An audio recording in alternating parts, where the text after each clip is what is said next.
Bonjour à toutes et à tous, nous sommes ici sur cette nouvelle vidéo. Qui dit nouvelle vidéo dit nouveau concept, nouvelle chaîne, une chaîne dédiée uniquement à l'écriture. Sur cette chaîne il y aura de tout, des poèmes, des chansons et autres, mais nous commençons par celle-ci. Qu'est-ce que la véritable liberté? On assimile souvent la liberté véritable au fait qu'on puisse faire ce que l'on veut, mais bien souvent nous nous trompons. En effet, nous nous trompons. En effet, comment pouvons-nous nous dire libres alors que cela n'est que la partie émergée de l'iceberg? Et vous allez sûrement vous demander pourquoi est-ce que j'affirme que nous nous trompons en disant être libres? Eh bien, je vous donne ma réponse. Une réponse issue d'une très longue réflexion. Alors la voici. Tout d'abord, qu'est-ce que la véritable liberté? Bien souvent, on catégorise la liberté totale dans le domaine familial, religieux et social, ce qui n'est pas faux, mais qu'il est tout de même. Je tiens à rappeler que ce monde est composé d'une part de vérité et d'une part de mensonge, comme la lumière et les ténèbres.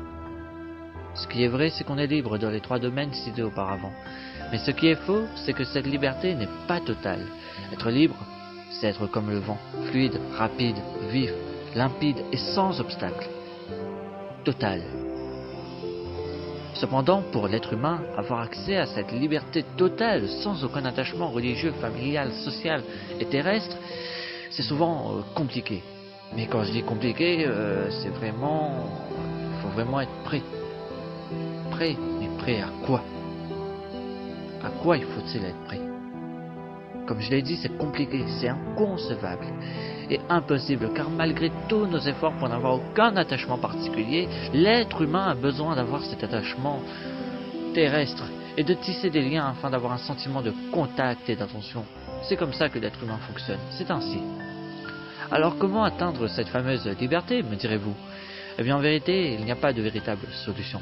C'est à chacun d'être prêt à faire tous les durs et inconcevables sacrifices afin d'atteindre cette liberté totale et de devenir comme le vent, libre sans aucun attache. Bien entendu, nous atteindrons probablement tous cette liberté dans l'au-delà si de notre vivant nous ne parvenons pas à l'atteindre. Mais au fond, cette liberté totale et véritable ne serait-elle pas trop coûteuse? L'être humain n'est-il pas heureux avec cette liberté semi-totale? Être libre à l'heure actuelle ne veut pas forcément dire devenir comme le vent. Nous pouvons être comme l'eau d'une rivière. Qu'en pensez-vous? Et voilà, c'est la fin de cette vidéo. J'espère que ça vous a plu. Likez, partagez, commentez. Et on se retrouve pour une prochaine vidéo. Tchuss!